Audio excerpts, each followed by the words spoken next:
Hello everyone, আজ বলবো polygraph test কি, কেমন করে গোয়েন্দারা এর মাধ্যমে ধরে ফেলেন অপরাধীকে, কিভাবে ধরা পড়ে অপরাধীরা, কি করে বুঝবেন কেউ সত্য কথা বলছে নাকি মিথ্যে কথা, কখন করা হয় এই পলিগ্রাফ টেস্ট এবং এই পরীক্ষার ফলাফলের গুরুত্ব কতটা, সম্পূর্ণটা জানতে পারবেন। তবে একটাই অনুরোধ করব, ভিডিওটা কেটে কেটে না দেখে সম্পূর্ণটা দেখার জন্য, তাহলেই সমস্তটা বুঝতে পারবেন। তো চলুন এবার জেনে নেওয়া যাক।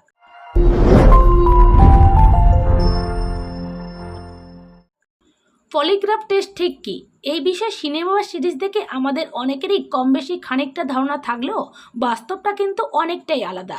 কিভাবে সংগঠিত হয় সেই পদ্ধতি, কোন উপায়ে চিহ্নিত করা হয় অপরাধীকে, কি এই পলিগ্রাফ টেস্ট? কোনো ব্যক্তি কোনো নির্দিষ্ট বিষয় নিয়ে সত্য কথা বলছে না মিথ্যে কথা বলছে নাকি কোনো সত্য গোপন করার চেষ্টা করছে, তা জানতেই এই বিষয়ে পরীক্ষা করা হয়। সাধারণত কোনো অপরাধ সংগঠিত হলে অপরাধীকে ধরার জন্য বা দোষীকে চিহ্নিত করার জন্য এই বিশেষ পরীক্ষার সাহায্য নেয় তদন্তকারী সংস্থাগুলি বা পুলিশ। এই পরীক্ষা করার সময় যার পরীক্ষা করা হচ্ছে তাকে সেই অপরাধ বা সেই ঘটনা সম্পর্কিত এবং অন্যান্য বিষয়েও নানা প্রশ্ন করা হয়। সেই প্রশ্নের উত্তর দেওয়ার সময় তার হার্টবিট, পালস রেট, স্নায়ুচাপ কতটা, এগুলির রিপোর্ট গ্রাফিক্যাল ফরম্যাটে নিয়ে এসে তারপর তার বিশ্লেষণ করা হয়। অনেকগুলি গ্রাফিক্যাল রেকর্ড তৈরি করে তার বিশেষজ্ঞরা বিশ্লেষণ করে দেখেন সেই ব্যক্তি সত্য কথা বলছেন নাকি মিথ্যে কথা বলছেন। কি করে বুঝবেন কেউ সত্য কথা বলছে নাকি মিথ্যে কথা বলছেন? এই পরীক্ষা করা হলে তার গ্রাফিক্যাল রিপোর্ট পাওয়া যায়, তা দেখেই বোঝা যায় যে তার পরীক্ষা করা হচ্ছে সে সাধারণ মানুষের মতোই কথা বলছে নাকি কোনো রকম মানসিক চাপের মধ্যে রয়েছে। এমনকি একটি বিশেষ প্রশ্ন শুনে তার কী ধরনের প্রতিক্রিয়া হচ্ছে তাও লক্ষ্য করা হয়। অনেক সময় পরীক্ষা করার আগে যার পরীক্ষা করা হচ্ছে তাকে 24 ঘন্টা বা 48 ঘন্টা কেবল স্যালাইন দিয়ে বা গ্লুকোজ খাইয়েও রেখে দেওয়া হয়, এছাড়া কোনো খাবার দেওয়া হয় না। এই অবস্থায় পরীক্ষা করেও কিছু কিছু ক্ষেত্রে ভালো ফল মিলেছে। এই ক্ষেত্রে ফিজিওলজিক্যাল পরিবর্তনকে লক্ষ্য করা হয়।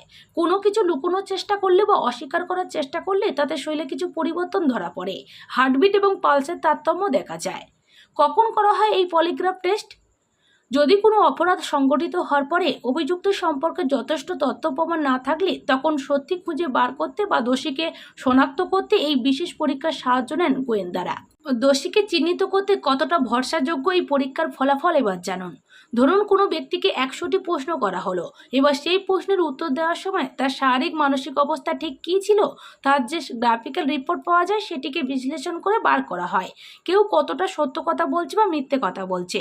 সেখানে যদি দেখা যায় কারো সত্য কথা বলার শতাংশ বেশি তাহলে ধরা হয় সে সত্য কথা বলছে, আবার উল্টো দিকে কারো যদি মিথ্যে বলার ভাগ বেশি হয় তাহলে ধরা হয় সে মিথ্যে কথা বলছে। তবে এই ক্ষেত্রে যেই রিপোর্টই পাওয়া যাক না কেন তাতে কেবল সত্য সম্পর্কে একটা আভাস মেলে মাত্র, কখনোই এই রিপোর্টকে ধ্রুব সত্য হিসেবে মেনে নেওয়া যায় না। তদন্তের ক্ষেত্রে এই রিপোর্ট সহকারী তথ্য প্রমাণ হিসেবে ব্যবহৃত হয়। এই টেস্টের ফলাফল অনেকটাই নির্ভর করে কে প্রশ্ন করছেন তার দক্ষতার উপরে।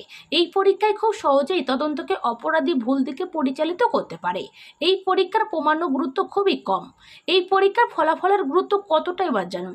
বর্তমানে ভারতীয় বা বেশিরভাগ দেশের চিকিৎসক বা মনোবিদদের মতে এই পরীক্ষার কোনো বাস্তবতা নেই, কারণ খুব সহজেই পদ্ধতির মাধ্যমে অপরাধী তদন্তের মুখ ভুল দিকেও পরিচালিত করতে পারে। তবে আমেরিকার এই পলিগ্রাফ টেস্টের রিপোর্টকে এখনও বেশ মান্যতা দেওয়া হয়। পলিগ্রাফ টেস্টের সাফল্যের হার কতটা এবার জানুন। সাধারণত আদালতে এই পলিগ্রাফ টেস্টের রিপোর্টকে প্রমাণ হিসেবে মান্যতা দিলেও তার বিশ্বাসযোগ্যতার হার অনেকটাই কম। প্রায় 50 থেকে 70% সাফল্য মেলে, 100% সাফল্য পাওয়া সম্ভব নয়। এই বিষয়ে তিনি আরও বলেন, আমেরিকান সাইকোলজিক্যাল অ্যাসোসিয়েশনের মতে এই পরীক্ষার ভালো ফল মিলেছে, তবে জাপান বা ভারতের মতো অন্যান্য দেশের মনোবিদদের মতে এই টেস্টের কোনো বিশ্বাসযোগ্যতা নেই। তাই মতবিরোধ থাকার কারণে শেষ পর্যন্ত ফিজিক্যাল এভিডেন্সকেই বেশি মান্যতা দেওয়া হয়। পলিগ্রাফ টেস্ট নিয়ে কি বলছেন আইন এবার জানুন। এই টেস্ট কিন্তু চাইলে যখন তখন করা যায় না, বরং তার আগে নির্দিষ্ট কারণ জানিয়ে আদালতে দরখাস্ত করতে হয়। আদালতের অনুমতি পাওয়া গেলে তখন তার পরীক্ষা করা হবে, তার থেকে অনুমতিপত্র গ্রহণ করতে হবে। পরীক্ষার সম্পূর্ণ পদ্ধতিও সেই ব্যক্তিকে তার আগে জানানো প্রয়োজন। এরপর সেই ব্যক্তি যদি স্বেচ্ছায় পলিগ্রাফ টেস্ট করতে রাজি হয় তবেই এই পরীক্ষা করা সম্ভব। আর যদি সেই ব্যক্তি অনুমতি না দেন তাহলে আবার আদালতের দ্বারস্থ হতে হবে, তখন আদালত যা রায় দেবে তাই হবে। পরীক্ষা করার সময় কেবল বিশেষজ্ঞ চিকিৎসকদের দল উপস্থিত থাকতে পারেন। আজ যদি যার পরীক্ষা করা হবে তিনি যদি চান তবে তার উকিল বা পরিচিত কেউ উপস্থিত থাকতে পারেন, তবে তাও আদালতের থেকে অনুমতি গ্রহণের পরে। এখন এইসব পরীক্ষার ভিডিওগ্রাফি করে রাখা হয়। এই টেস্ট করার জন্য নিরপেক্ষ শান্ত পরিবেশ খুব গুরুত্বপূর্ণ। তাই কেসের সঙ্গে যুক্ত তদন্তকারী অফিসার বা পুলিশের কেউ কিন্তু এই টেস্টের সময় থাকতে পারবেন না, তবে একজন অভিজ্ঞ ফরেনসিক সাইকোলজিস্ট থাকতে পারেন। তবে আরেকটি বিষয় অনেকেরই ক্ষেত্রে দেখা যায়, নিজেকে সুস্থ রাখার জন্য বা আত্মবিশ্বাস বজায় রাখার জন্য পরীক্ষা করার আগে স্টেরয়েড নিয়ে আসেন অনেক ব্যক্তি। সেক্ষেত্রে যদি তা ধরা পড়ে তখন সেই পরীক্ষার ফলাফল বাতিল হয়ে যায় এবং আদালতের কাছে পুনরায় দরখাস্ত করতে হয়।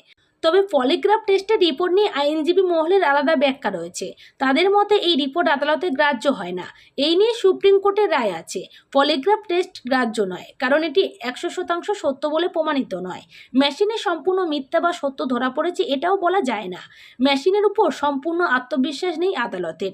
এরপরও পলিগ্রাফি করানো হয়, কারণ তদন্তে অনেক সময় একটা দিশা পাওয়া যায়, হঠাৎ করে কোনো নতুন তথ্য পাওয়া যায়।